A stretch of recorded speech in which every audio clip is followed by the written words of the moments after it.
सुप्रभात सभी बच्चों को। बच्चों, कल पाठ पढ़ाने के उपरांत मैंने आप लोगों से कहा था कि कल की कक्षा इतने बजे से प्रारंभ होगी, सो ससमय मैं उपस्थित हूँ। आप लोगों को कल पाठ के क्रम में मैंने यह निरुक्त के अंतर्गत बताया था पद चतुष्टयम, यानी पद 4 प्रकार के होते हैं। कौन कौन? नाम, अख्यात, उपसर्ग, निपात। इनके बारे में भी मैंने कल विशेष रूप से आप लोगों को बताया था। उसके उपरांत आज हम लोग भाव के बारे में पढ़ेंगे। भाव होते क्या हैं और कितने प्रकार के होते हैं? भाव वो हैं जो मनुष्य उसको, जो सामने प्रकृति में जितने भी सजीव प्रार्थी हैं, जो जन्य हैं, वो चाहे करके या मौखिक रूप से दिखाएं, उसे हम भाव में लेते हैं। वो कैसे है वो आज इस कक्षा में सिद्ध करेंगे। यास्क के अनुसार और वर्षायन ऋषि ने 6 षड्भाव विकार के बारे में बताया है। सो आज हम लोग उसके बारे में पढ़ रहे हैं।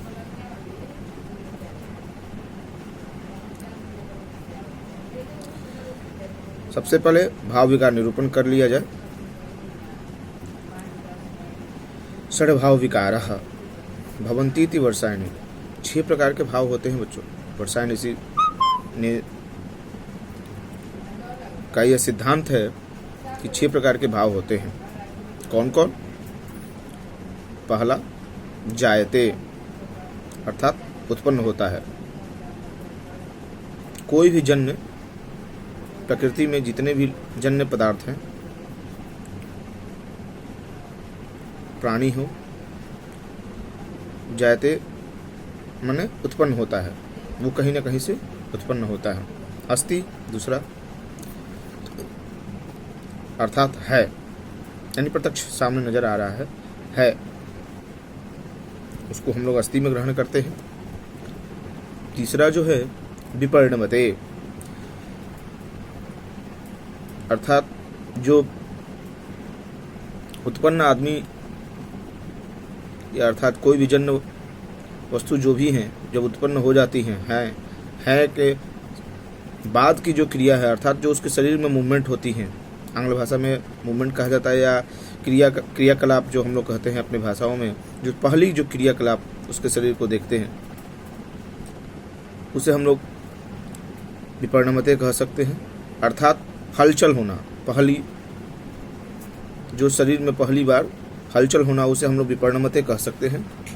चौथा वर्धते, अर्थात कोई भी जन्य वस्तु जो हो, जब उत्पन्न हो, जायते, अस्ति, विपरिणमते, ये 3 क्रियाओं के बाद जब शरीर, तो वो अपना प्रतिदिन वह बढ़ने के क्रम में, किसी को भी ले लीजिए, चाहे वो जानवर हो, मनुष्य हो, प्रकृति हो, रोज एक एक दिन बढ़ते रहता है, उसको हम लोग बढ़ते में लेते हैं।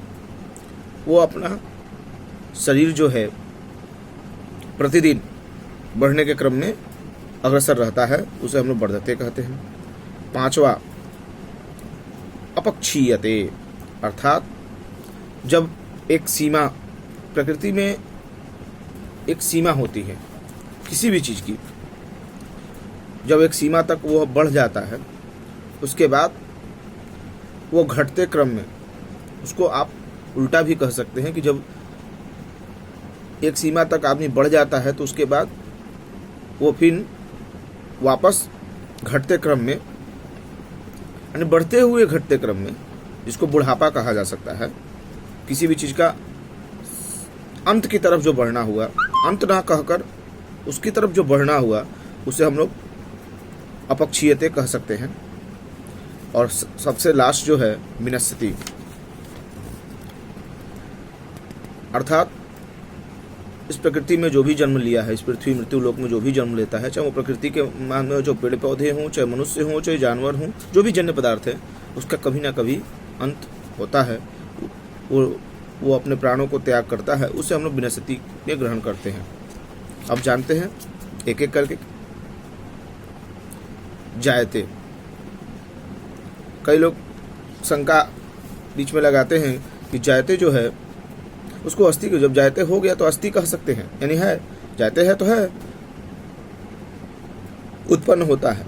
नहीं, हम लोग जायते को अस्थि नहीं कह सकते हैं। अर्थात जैसे कि आप लोग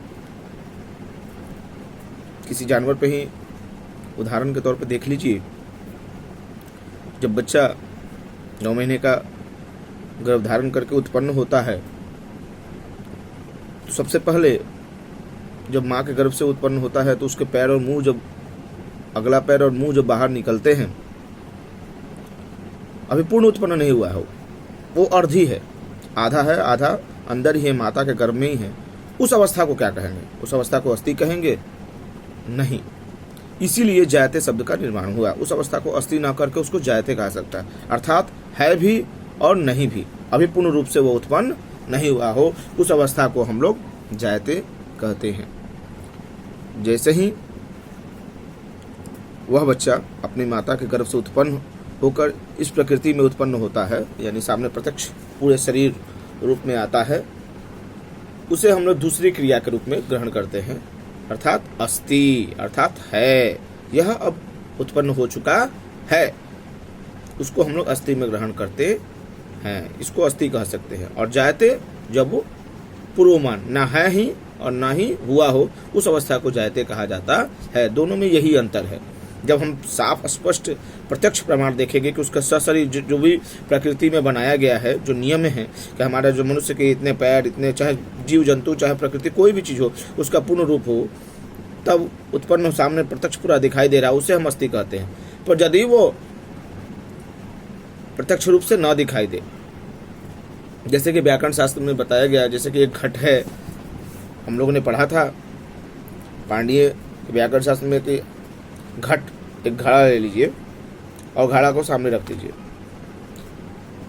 वो क्या है? तो वो अस्थि है, उसको अस्थि कह सकते हैं। पर मान लीजिए उस घड़ा का फोड़ दिया जाए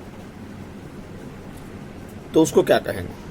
अब तो घड़ा है नहीं, उसका नाश कह सकते हैं, विनश्यति भी कह सकते हैं। तब विनश्यति कब कहा जाएगा? जब उसका कोई भी अवशेष वहां बचा ना हो। मेरे अनुसार जहां तक जो उस मिट्टी का जो पात्र वहां छुपा हुआ, घट का प्रतिबिंब टूट गया, घट का आकार टूट गया, पर घट जिससे बना था, वो मिट्टी जिससे वो घट था, वो वहीं पे पड़ा हुआ है, अर्थात अभी उसका अर्ध भाग वहां पड़ा हुआ है, उसको हम लोग जायते कह सकते हैं। इसीलिए जायते शब्द का निर्माण हुआ कि अभी ना हुआ है और ना अभी ना है और ना अभी नासी, ना अभी है ही नहीं। इन दोनों के मध्य में जो है भी और नहीं भी, इन दोनों के मध्य को जो जिस शब्द से हम व्याख्या करेंगे उसे हम जायते कहते हैं। और अस्थि मैंने बता दिया, जब वो उत्पन्न हो जाता है उसे हम अस्थि कहते हैं, जो सामने प्रत्यक्ष प्रमाण। तीसरा जो है विपर्णमते, अर्थात जब उस शरीर में, उसको बढ़ते क्रम में भी नहीं कह सकते हैं, चौथे में विपर्णमते कह सकते हैं, जब उसके शरीर का पहला मूवमेंट हो, अर्थात जब उत्पन्न हो जाता है और उसके शरीर का जो पहला हलचल, वो अपने शरीर का जो मूवमेंट करती है, उसे हम लोग विपर्णमते, यानी उसमें जब जान आ जाता है, सचेत अवस्था जिसको कह सकते हैं, वो पहला हलचल करते हैं, उसे हम लोग विपर्णमते कहते हैं। चौथा वर्धते, अर्थात जब भी मनुष्य इस प्रकृति, चाहे प्रकृति में जन्य जितने ही पदार्थ है, जब जन्म लेते हैं, वो अपने शरीर का विकार यानी अपने हलचल करते हैं, उसके बाद वो दिन प्रतिदिन, इस प्रकृति का जो नियम है कि मनुष्य एक दिन प्रतिदिन बढ़ने के क्रम में वो बढ़ता है, बाल्यावस्था, शिशु अवस्था, बाल्यावस्था, उसके बाद युवा अवस्था तक वो बढ़ते, दिन प्रतिदिन बढ़ते रहता है, युवा अवस्था को धारण करता है। वो चाहे कोई भी हो, जानवर हो, पशु हो, पक्षी हो, मनुष्य हो, प्रकृति में जितने भी हैं, पेड़ पौधे जो भी हो, वो सभी बढ़ते क्रम में दिन प्रतिदिन बढ़ते रहते हैं, उसको हम लोग चौथा वर्धते कहते हैं। पांचवा अपक्षीयते। अपक्षीयते का अर्थात इसको नस्ति, जब भी मनुष्य की कोई भी जन्य पदार्थ हो उसकी एक सीमा हो, बढ़ने के क्रम की एक सीमा होती है।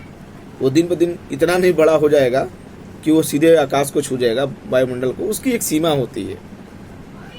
मनुष्य की एक सीमा होती है, चाहे प्रकृति की भी एक सीमा है कि उतना ही एक अवस्था तक आप बढ़ सकते हैं जितने की आपकी अवस्था निर्धारित की गई है उस प्रकृति के माध्यम से। तो आप दिन पर दिन बढ़ते बढ़ते एक स्थान तक पहुंच जाते हैं। उसके बाद जहां तक बढ़ते हैं उसको हम लोग बढ़ते कहते हैं। पर जब उस बढ़ते क्रम के बाद जब आप बूढ़े अवस्था की तरफ मनुष्य पर ग्रहण कीजिए, चाहे जानवरों पर लीजिए, जब उसकी अवस्था ढलते क्रम में आ जाती है, यानी कि एकदम उल्टा विलोम कर लीजिए, बढ़ने के बाद जब उल्टा आते लगती है, उसको अपक्षीयते कहा जाता है। अर्थात वृद्धावस्था की तरफ जब वो बढ़ते रहता है उसको हम लोग अपक्षीयते कहते हैं, यानी घटते क्रम में आ जाइए, बूढ़े की तरफ बढ़ते रहिए। बुढ़ापे की तरफ जब प्रकृति किसी भी जन्य पदार्थ को ले जाती है उसे हम लोग अपक्षीयते कहते हैं। सबसे लास्ट में विनश्यति, अर्थात किसी भी जन्य पदार्थ हो, चाहे प्रकृति में जो भी उत्पन्न हुआ हो, इस मृत्यु लोक में जो भी जन्य पदार्थ हैं उसका कभी ना कभी उसका नाश होता है। अर्थात वह इस पृथ्वी को छोड़कर, इस मृत्यु लोक को छोड़कर कहीं ना कहीं जाता है। तो जब इस शरीर को त्यागने की जो अंतिम क्रिया है उसे हम लोग विनश्यति कहते हैं। अर्थात जब हम लोग इस प्रकृति को, सभी अपने जीव जंतु पदार्थ को, अपने अपने सभी मूल तत्वों को, सभी ज्ञानेंद्रिय कर्मेंद्रिय सभी को जब हम लोग त्याग कर देते हैं उसे हम लोग विनश्यति अर्थात विनश्यति कहा जाता है। ये 6 भाव विकार होते हैं जिसे मैंने आप लोगों को अभी पढ़ाया। यदि आप लोगों को इसमें कोई भी कठिनाई होती है तो हमें दूरभाष के माध्यम से अथवा व्हाट्सएप ग्रुप के माध्यम से हमें यह बताने का कष्ट करें।